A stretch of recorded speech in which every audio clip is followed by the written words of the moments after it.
with nearly 900 islands. Over 4,500 kilometers of coastline, and some of the most ancient and diverse forests on Earth. Malaysia is one of our planet's jewels. From impenetrable mangroves and bustling reefs to the perilous jungle undergrowth, these tropical ecosystems support an unparalleled wealth of biodiversity. But life in these dynamic environments is challenging. Each animal has a remarkable story of adaptation and survival.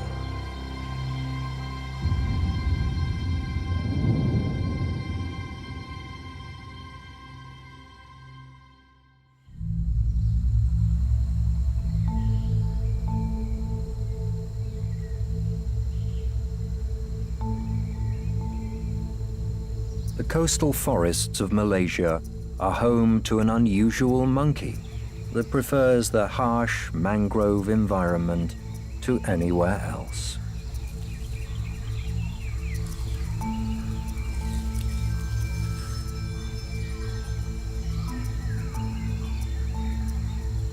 A troop of silvered langurs rests in the afternoon breeze. These monkeys are leaf-eating specialists, which means they spend much of the day in a leaf-induced stupor. As the langurs doze, their bulbous three-chambered stomachs are hard at work.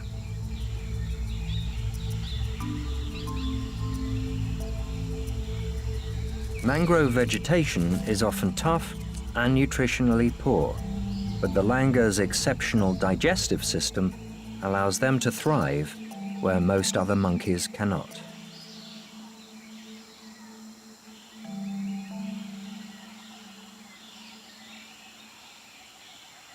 The troop travels together between favored feeding trees, making sure there is ample time to rest. Silvered langurs live in relative harmony compared to many primates. Regular grooming helps smooth out any issues and reinforces bonds within the troop.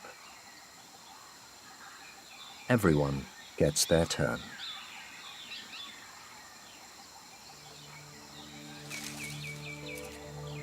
The troop move along to another feeding tree.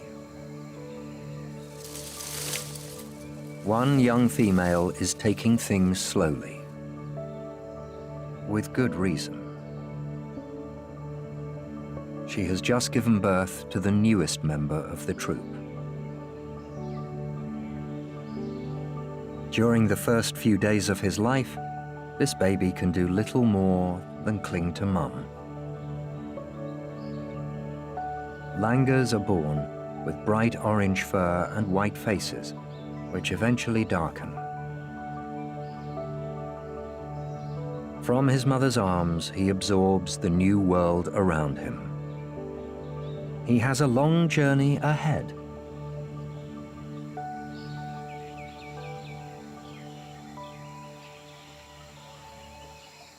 But first, he has to meet the rest of the troop. The other females are especially interested. They all share parental responsibilities. His bright fur helps everyone keep an eye on him. But for the first few days, mum and baby are inseparable. The pair are forging a bond that will last until he is old enough to leave the troop.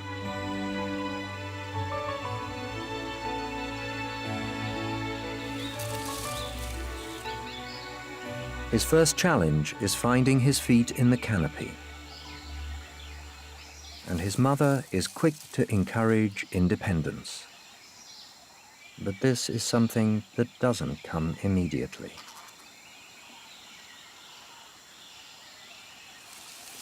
At least there is often someone willing to scoop him up for a cuddle.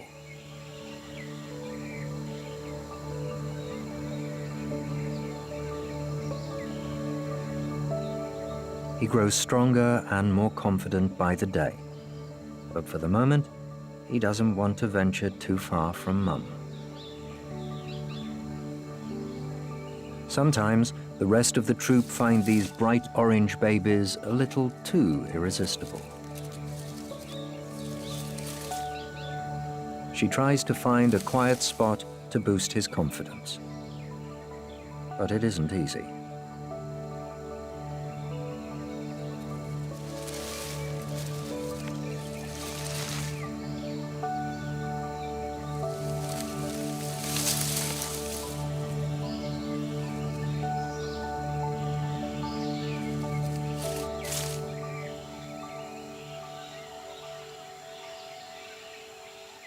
In a rare moment of peace, finally, he takes his first steps.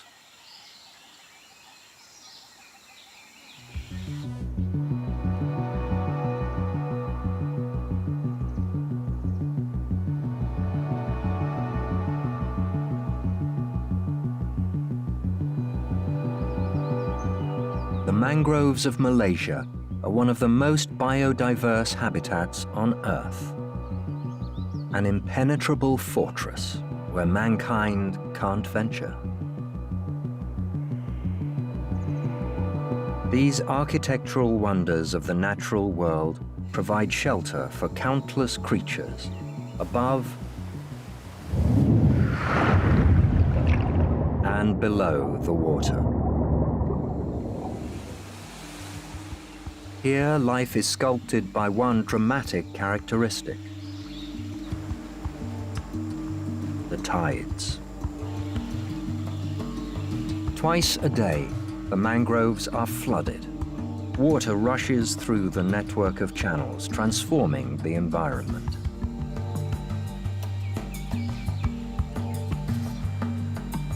Life is challenging in this dynamic landscape. As the water recedes, it reveals a strange world.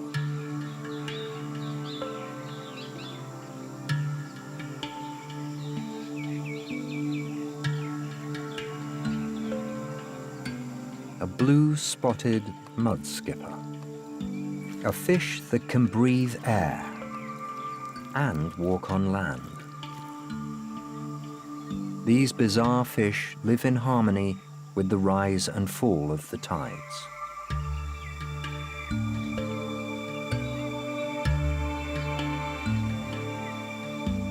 Twice daily, they feed on the exposed mudflats.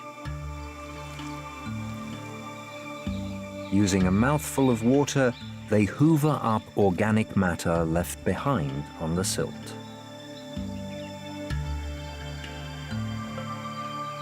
Mudskippers are amphibious creatures that come in all shapes and sizes. They breathe through a mouthful of air and through their skin, which they can't allow to dry out. Their terrestrial way of life has its difficulties, like finding a mate.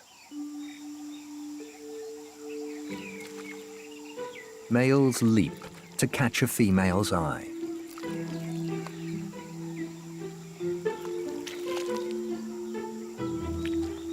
But this often attracts the wrong sort of attention. Mudskippers are fiercely territorial. Males react to the slightest provocation.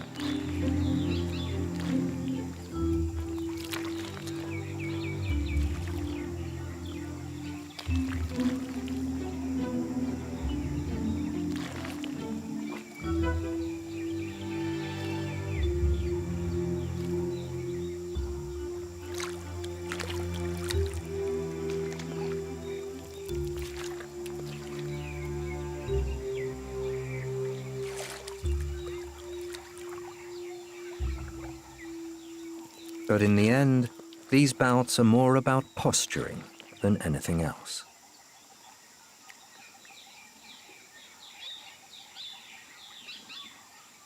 In these backwater channels, mudskippers live in relatively small groups. Out where the mangroves meet the sea, they are found in all their glory.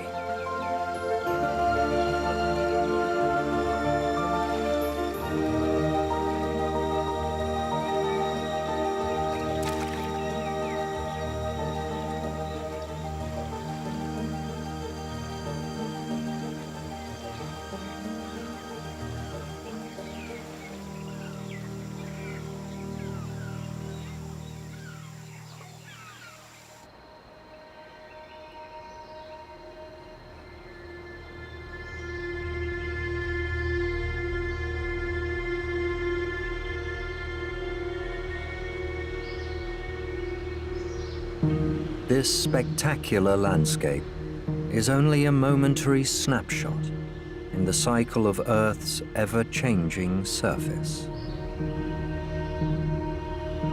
There was a time when these islands were not here, and they will not be here forever. Malaysia's coastline has an almost inconceivably deep history. The story starts when life had only recently evolved into the complex forms we see today.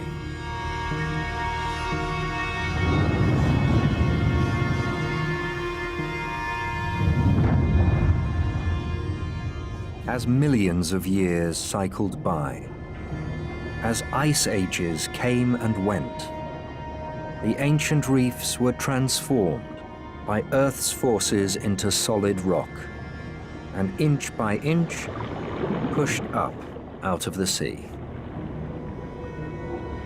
Compared to the speed of their formation, the blanket of life under which they are now covered colonized these islands in an instant.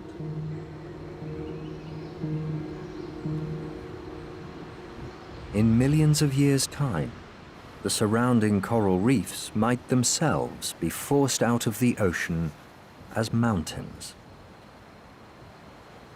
But for now, like the reefs before them, they are teeming with life.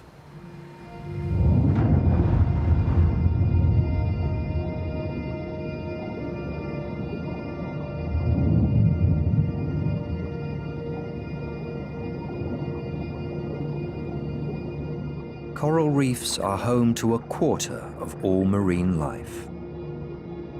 Yet they cover only 1% of the ocean floor.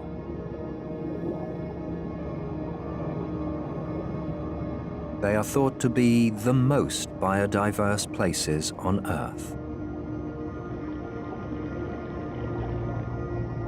Life at its most magnificent.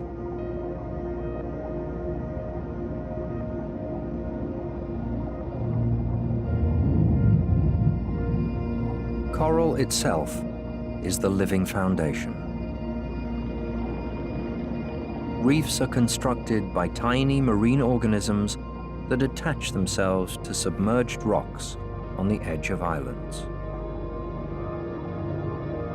In the vast oceans, these opportunities are limited, so space on a reef is a commodity. Only the most successful survive.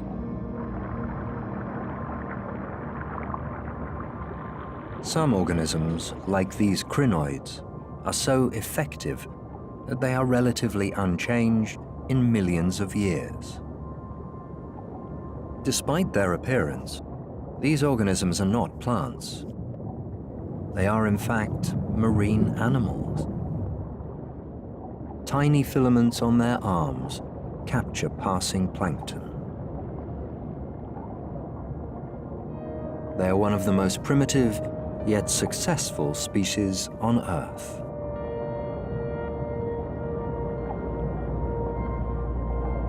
In this way, coral reefs give us a snapshot of prehistoric life.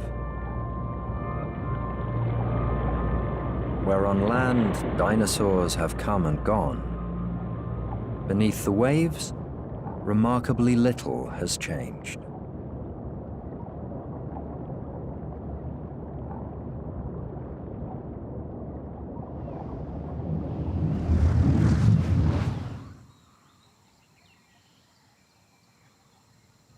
Unlike on the crowded reefs, space isn't a commodity in Malaysia's tropical forests. But to survive life in the jungle, a number of smaller species follow a more rapid evolutionary path, one that has allowed them to blend into the world around them.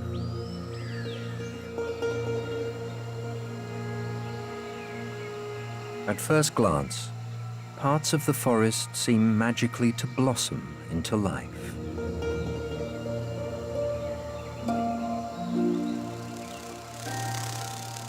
A stick or a piece of bark suddenly grows legs and wanders off.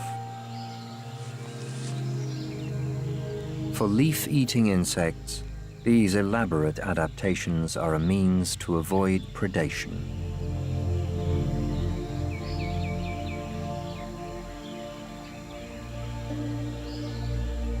Mossy stick insects are one of the most wondrous. They're born in a variety of textures and colors. Those that match the surrounding environment most effectively survive to reproduce. A beautiful reminder that evolution is happening all around us.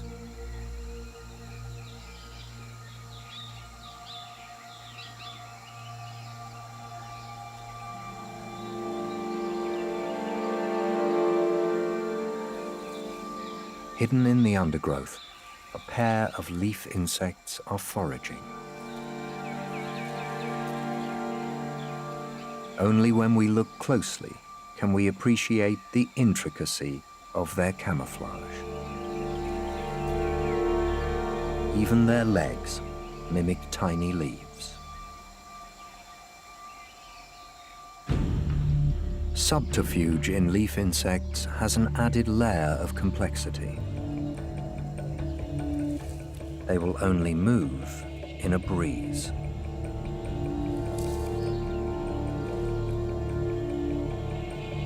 Sensory organs around their body register airflow, allowing them to move in harmony with the leaves around them. They're so sensitive to their environment that if the air went still for days on end, these creatures would remain motionless until they died.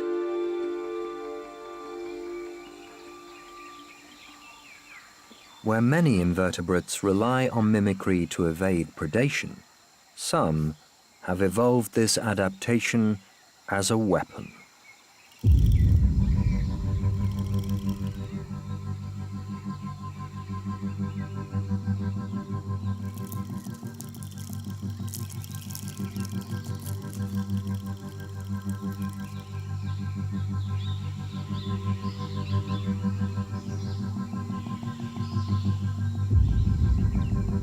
A praying mantis lurks nearby. This Malaysian blue is a formidable hunter. He hunts by instinct, reacting to movement. The leaf insects freeze.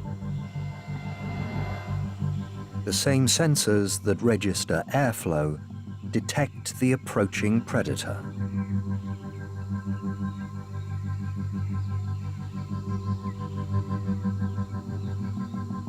It is a game of nerves.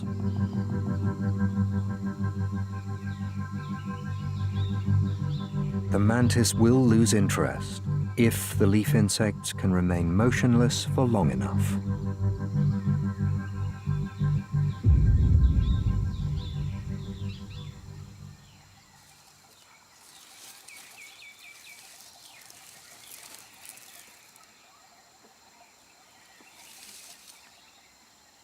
The mantis missed out on a meal because of the way it is hardwired.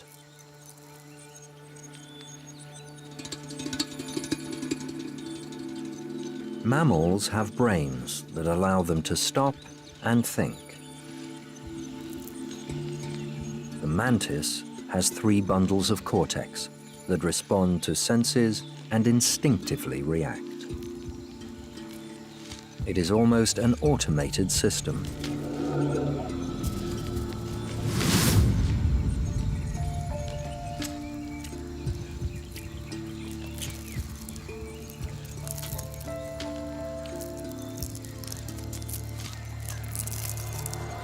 These separate nerve centers allow mantises to survive after severe injury. Even a mantis with only its head and front legs will continue to hunt.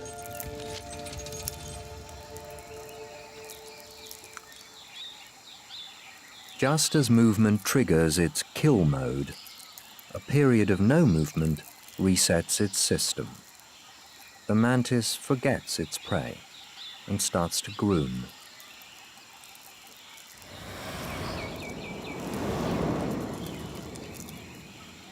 The same mouth parts that can slice through bone also gently remove any debris from the exoskeleton.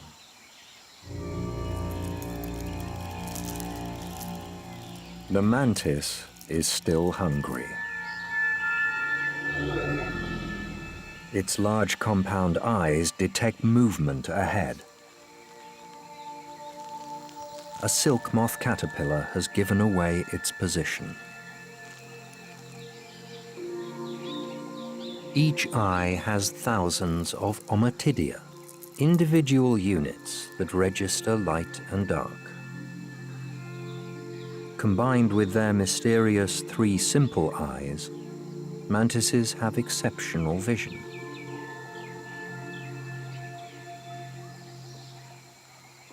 The caterpillar will make a good meal. But these walking protein sacs have defenses of their own. From a distance, they resemble bulbous leaf buds. Up close, their spines and iridescent blue markings ward off potential threats.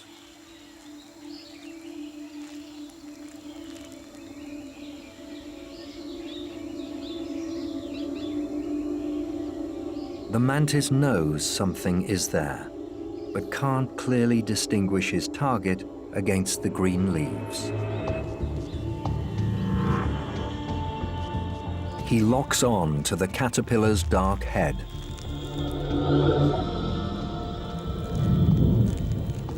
And gently sways to triangulate its position. He is within striking distance. But his prey has one final trick.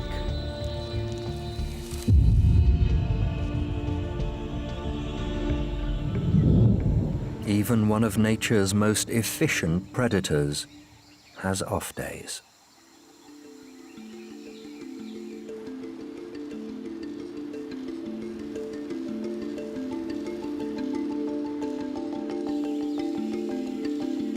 Back with the silvered langurs, the troop are feeding above mangrove channels. There are other babies around. The youngest member of the troop looks on at his older cousin. She is a few steps ahead. Her face and forehead are darkening. Although she is moving around independently, her mother doesn't trust her to travel between feeding trees. A fall at this age would be fatal. As her mother settles to feed, the youngster can't resist the opportunity to explore. It's an exciting new world. She learns everything from the troop around her, starting with the basics.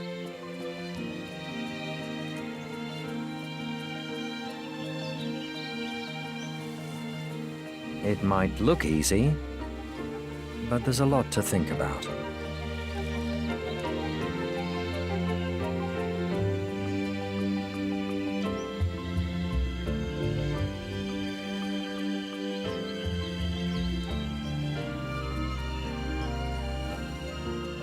A mouthful is progress. Like a human baby, she learns through observation, then trial and error. She has the necessary tools to negotiate this treetop realm, but she's not yet able to use them.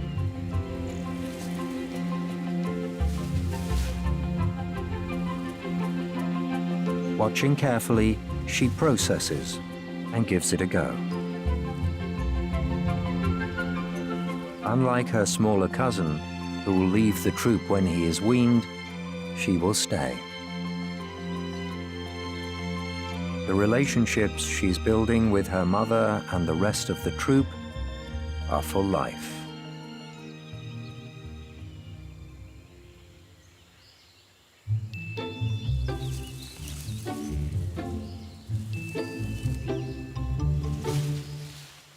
Silvered langurs aren't the only leaf specialists in the mangroves.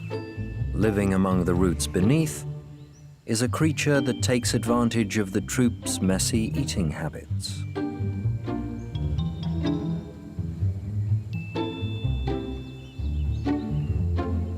A leaf-eating crab stands alert beside its burrow. It won't have to wait long.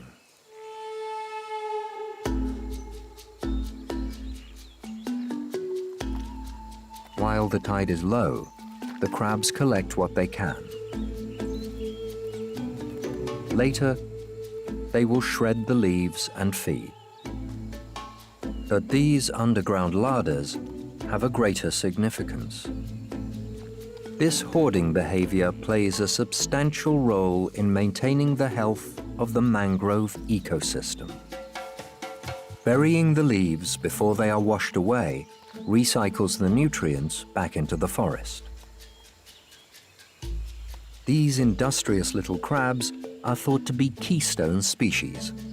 If they were removed, the ecosystem might collapse. It's just as well that a fresh leaf is worth fighting for.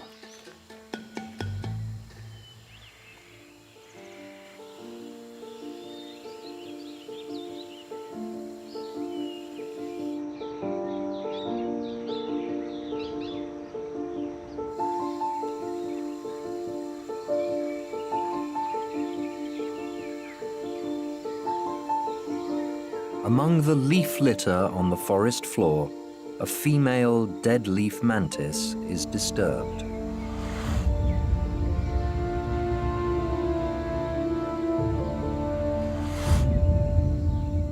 A flash of the gaping eyes painted on her wings is often enough to startle a predator into thinking twice.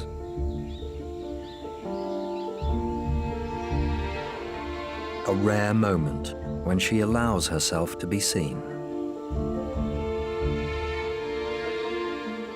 Sensing the danger has passed, she furls her wings.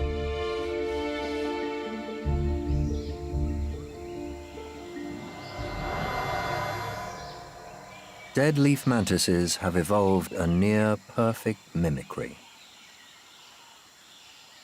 They are indistinguishable from the colors and textures of the dried leaves around them.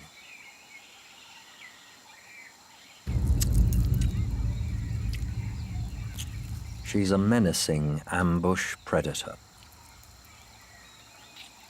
Her voracious appetite and swollen abdomen indicate she's ready to breed. Almost invisible among the fallen leaves, females emit pheromone signals to summon a mate.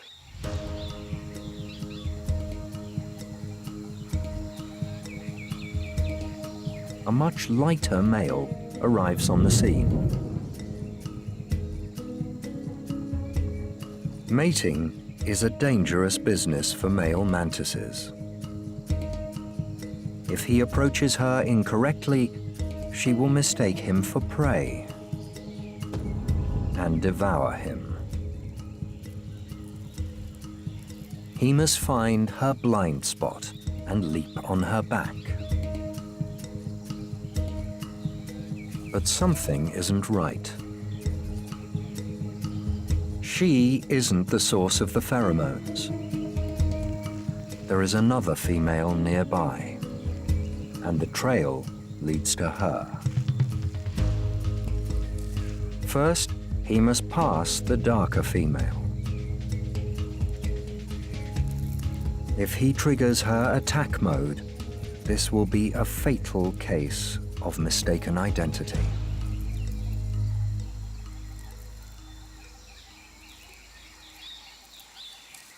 He's lucky. She continues grooming, and he slips past undetected. His reaction to the second female is immediate.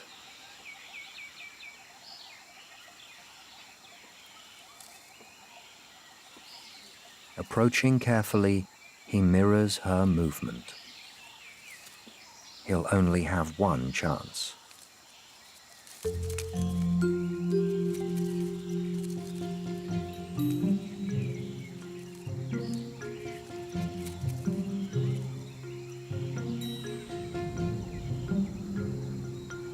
He has a good hold on her back leg.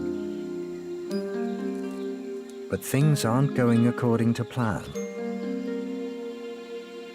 His shield plate is caught in the undergrowth.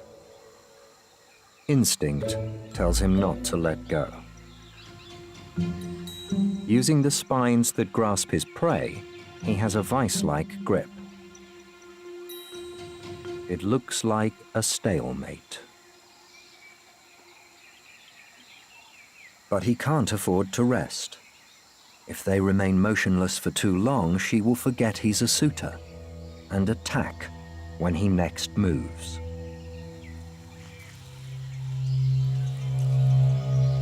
Her struggles release his shield plate, but his abdomen is still caught.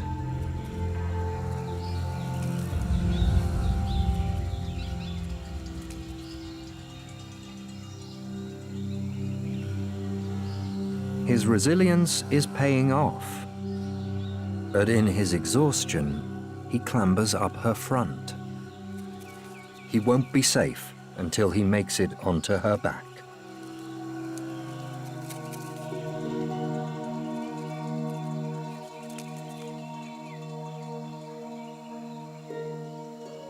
Tiny tubes at the base of his abdomen release pheromones that let her know he is a mate. He shuffles his feet into position to get a firm grip.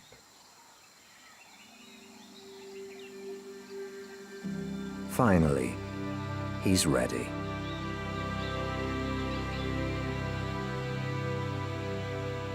Their abdomens perfectly intertwine and coupling begins.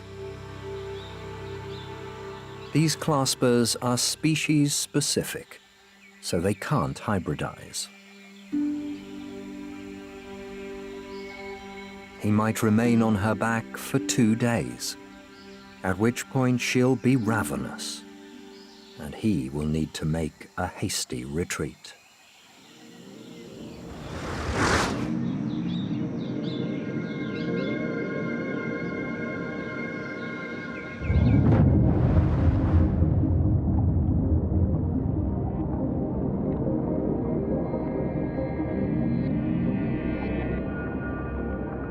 It isn't only jungle dwellers that use camouflage to survive. A white-leaf scorpionfish blends perfectly into the soft corals on the reef. Like a leaf rolling in the current, the scorpionfish sways as it lies in wait for a meal.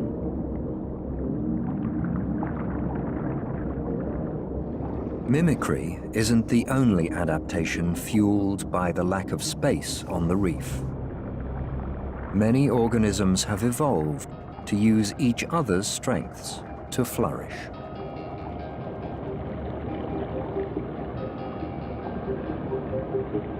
To most fish, the touch of an anemone can be fatal. Each tentacle is covered in millions of microscopic venomous darts. On contact, these darts fire into the prey and deliver their neurotoxin. The mass of arms then drag the victims towards the anemone's mouth, where it meets a grisly end. But some fish have evolved an immunity to these neurotoxic weapons. None more iconic than the clownfish.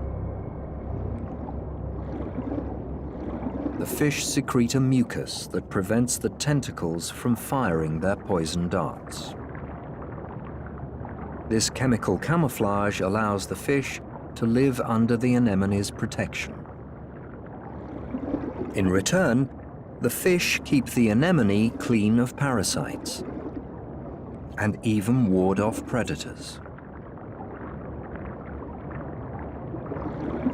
This is such a successful arrangement that anemone fish can live for up to 30 years, far longer than most other fish their size.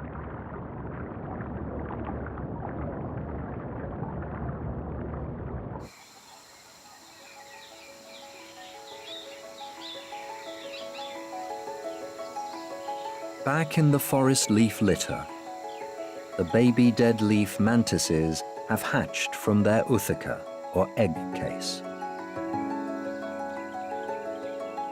40 tiny nymphs emerged after 6 weeks locked inside the hardened foam nest. Smaller than the tip of a finger, they will stay close to the ootheca till around their 3rd molt.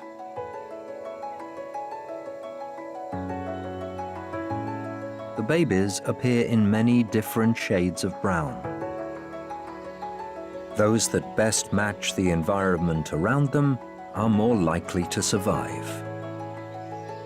By the 2nd molt, they are perfect replicas of their parents.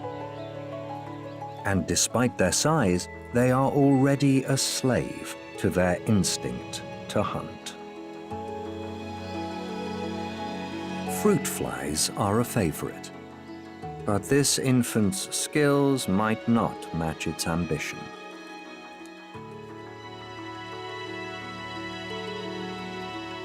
If they get lucky, they can ambush a larger meal.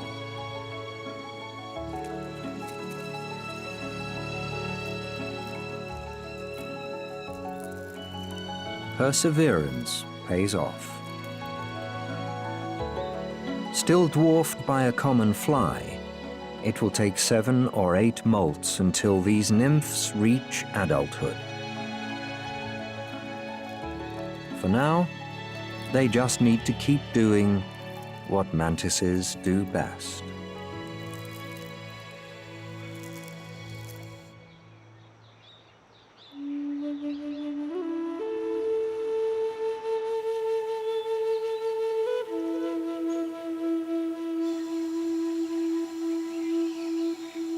A long-tailed macaque watches over his troop as they move along the jungle floor. It is midday and time for a rest.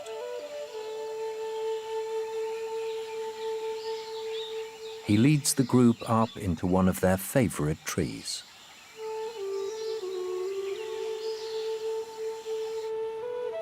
Like langurs, macaques rarely stray far from water.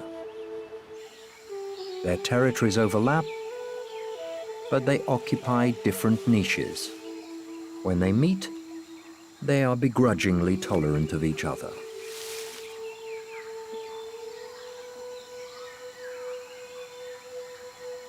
Everyone in the troop has their place in the tree. This is where macaque politics is most evident. Macaques live in complex societies. The large group affords the macaques safety in numbers. But relationships need to be managed. Grooming is often politically motivated. It smooths out disputes and maintains harmony. Without this physical reconciliation, their way of life could not last. But not everyone is so politically astute. These juveniles have different priorities.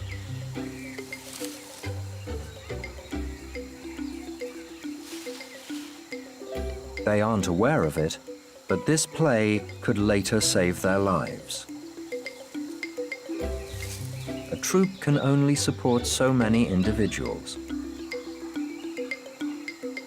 Although most are his offspring, the dominant male will force the young males out when they reach puberty. Those that leave alone will be less successful than those that leave in groups. The bonds they unwittingly forge as they play will dictate who leaves with who when the time comes.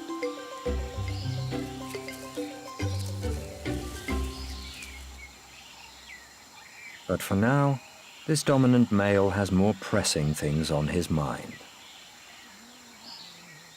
He has seen it all before.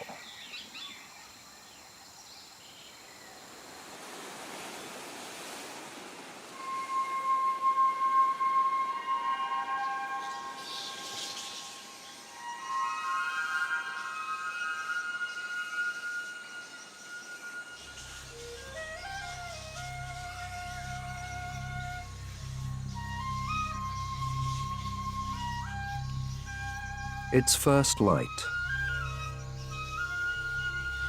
The dawn silence is broken as a colony of flying foxes returns from the mainland to their island roost.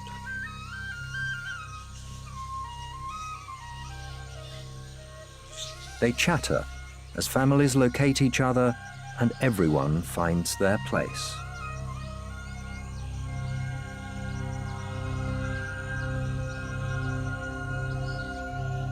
Tired and full, the colony drifts off to sleep.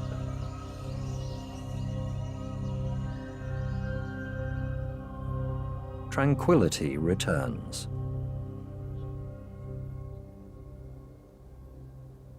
But the silence doesn't last. Flying foxes are unique among bats.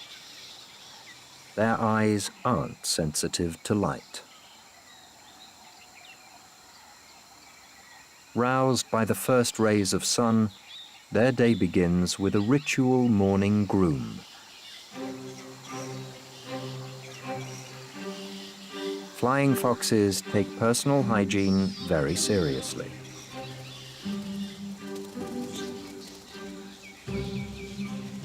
Systematically, they clean their entire body.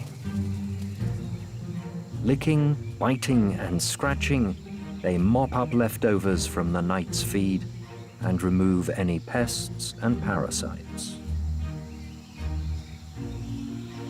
Wings require particular care and attention. A feat which demands considerable dexterity.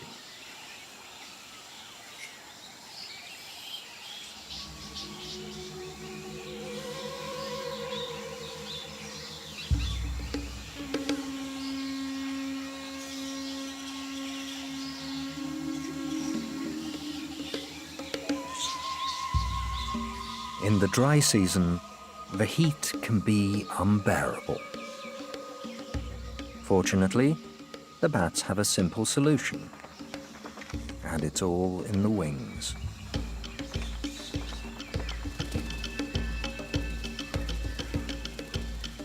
But these act as more than just fans. Like an elephant's ear, their wings are filled with blood vessels. Each flap draws more blood into the wings, allowing heat to evaporate across the whole membrane. The more they flap, the cooler they become. It's tiring work, especially for the mothers with young pups.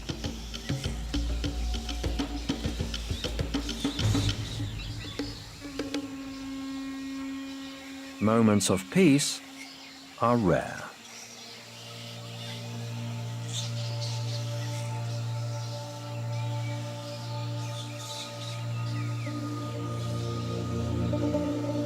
Not far from the commotion of the bats is a very different colony.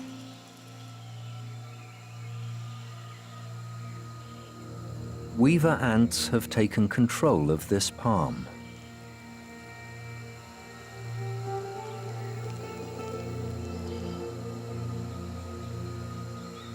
The ants are fiercely territorial and will attack all intruders except one. Tiny sap-sucking insects called mealybugs are left undisturbed. Under this protection, the mealybugs thrive. These flocks are a commodity worth protecting. As the bugs feed on the sap, they excrete a droplet of sugary waste that the ants find irresistible.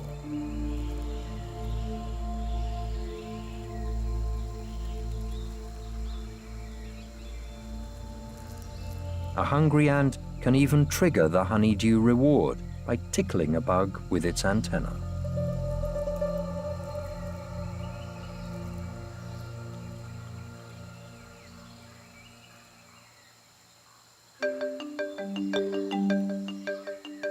Weaver ants build nests in trees using silk from their larvae.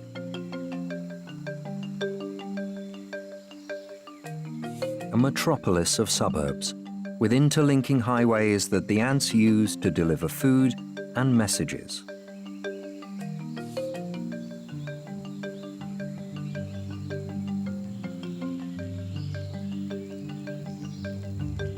Each ant somehow knows its role at any moment. When to share the load, or when to just hang on.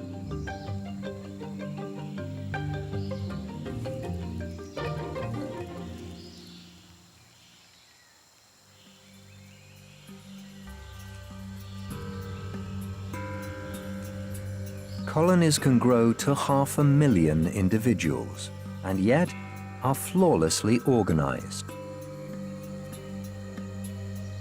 Ants achieve this synchronization through complex and constant communication. They touch antennae, legs, or mouths to exchange information. These interactions have been compared to a type of primitive language. Weaver ant colonies are understood to be superorganisms, a single entity greater than the sum of its parts.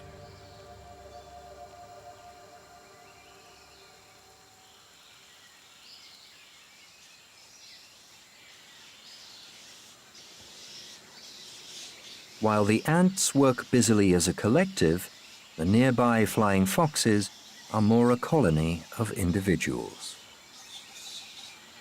There is very little interaction between bats.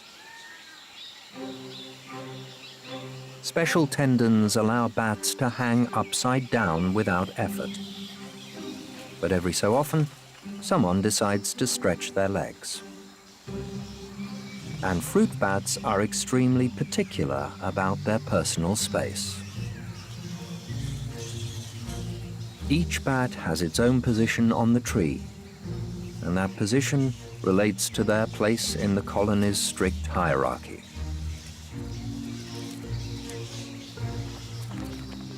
A good spot is worth fighting for.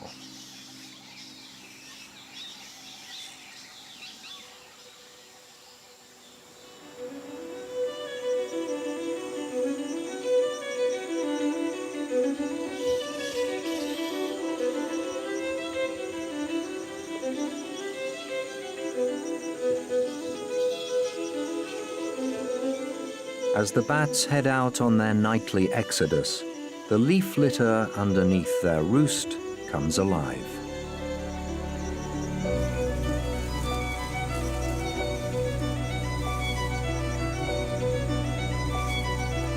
These are the detritivores, nocturnal invertebrates that feed on decomposing plant and animal matter. Bat droppings beneath the roost are rich in nutrients, an attractive feast for nature's industrial cleaners. These workers recycle nutrients and energy throughout the ecosystem. Without them, the planet would be piled high with dead organisms. As the last light fails, infrared technology reveals a hidden world.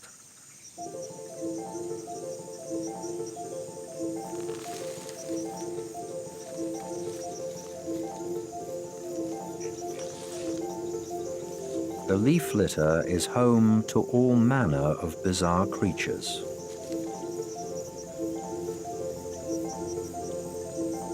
A tropical pancake slug peeks out from beneath its mantle. These lethargic creatures might look harmless, but a group can strip a carcass in hours. Millipedes have also emerged from their daytime hiding places. Smooth, shiny bodies allow them to glide through the substrate.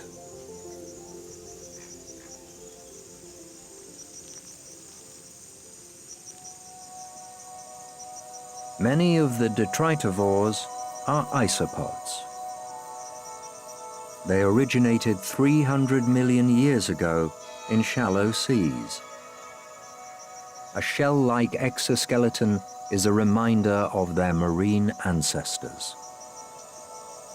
Tasting air particles with their antennae, they patrol the leaf litter searching for food.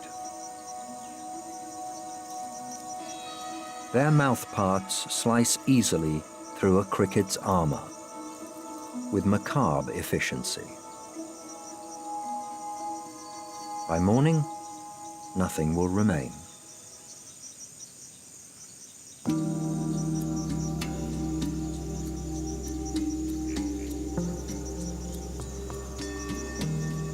The hive of activity attracts a menacing local predator.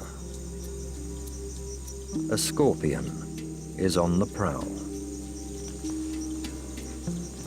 In the dark, its small eyes are almost useless, yet it knows exactly what is going on around it.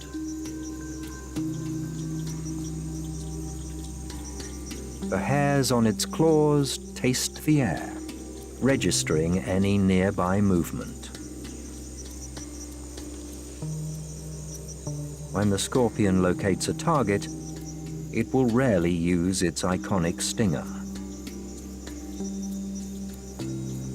Powerful pincers are its weapons of choice.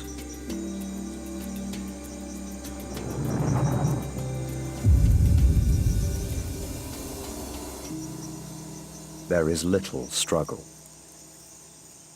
Specialized mouthparts tear a cricket into manageable pieces. It will return to its burrow before dawn. The relationship between the scorpion, the isopods, and the bats is just one example of the interconnectivity across these island ecosystems.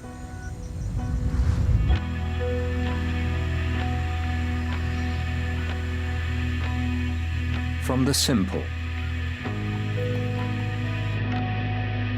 to the more complex, Malaysia's island stories shed light on the compelling beauty of evolution and reveal the remarkable, interrelated nature of the world around us.